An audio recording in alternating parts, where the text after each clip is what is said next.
Hi, my name is Trinity, and in this video I will be going over the pieces of gear that are necessary for training and if you check out as a certified river guide. First, we will be talking about the Echo Canyon gear kit, which you will need to purchase before training. So let's break down what's inside of that gear kit.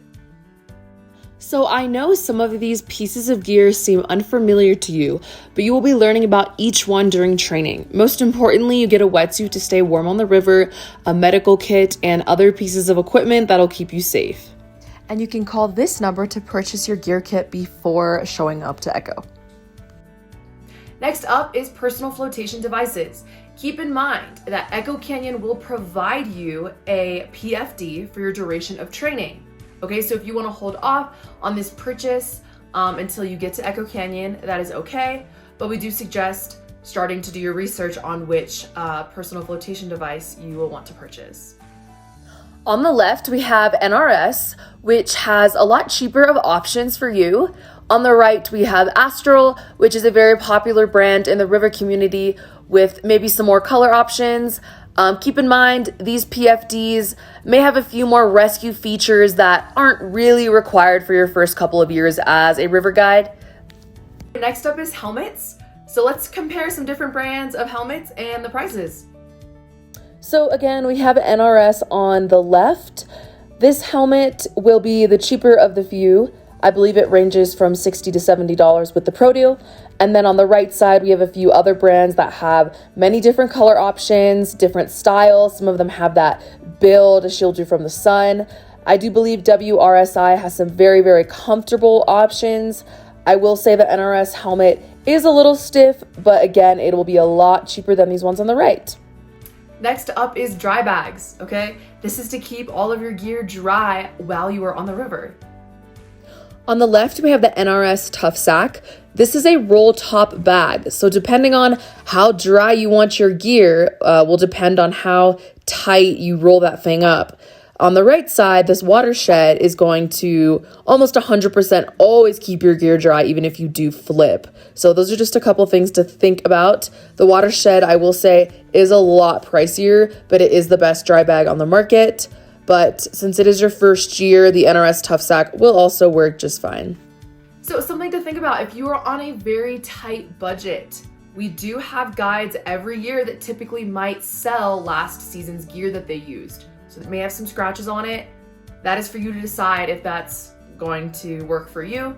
And the other thing to think about is, you're not guaranteed that a guide will sell you their equipment. That is just a maybe. So if you want to play it safe and already have that equipment, then I would suggest purchasing it before you come to Echo Canyon. All right, let's move on to clothing. So first, let's break down the things that you will be wearing most during training. So it's always smart to have some sort of synthetic base layer, whether you're wearing that at camp or on the river. A splash jacket is a must-have, or if you have a rain jacket that has closure around the neck and wrists, that will also work as well. Next is a fleece layer. So when you go on a couple of the camping trips during training, you will definitely want a fleece to wear at camp. Some sort of water shoe. So I think I would highly suggest for your first year, just using like an old tennis shoe, especially for training. You can also wear chacos or any type of closed sandal that has straps that'll keep your foot secure. And then there is like an Astral water shoe as well. These are just some miscellaneous items. So a water bottle is going to be very important to have on the boat every single day. A beanie to keep you warm, maybe a hat to wear under your helmet to shield you from the sun, and then make sure those sunglasses have some sort of strap or buy a chum strap to keep those secure from falling off your face. The clothes that you'll be wearing on the river may change a little bit from training, so let's talk about the types of clothes that you will want to wear during trips. So in July, it gets super, super hot. So girls, you will be wearing a sport bra like every single day. And then for my guys, some people like being shirtless, others wear some sort of athletic t-shirt. For pants, on the cold days, that neoprene leggings will save your life. If you don't have those, regular leggings are fine. Board shorts on the hot days, river skirts, swim trunks, that will all work just fine.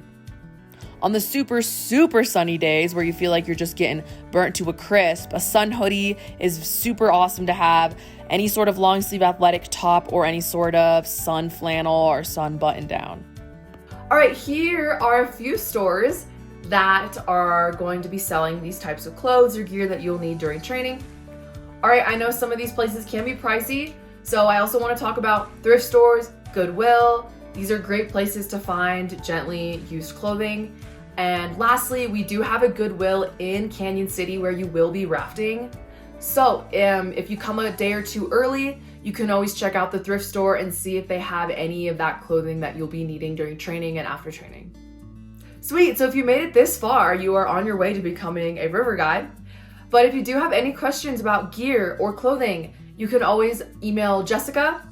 So here's her email, and she can answer any of those questions for you. All right, see you this summer.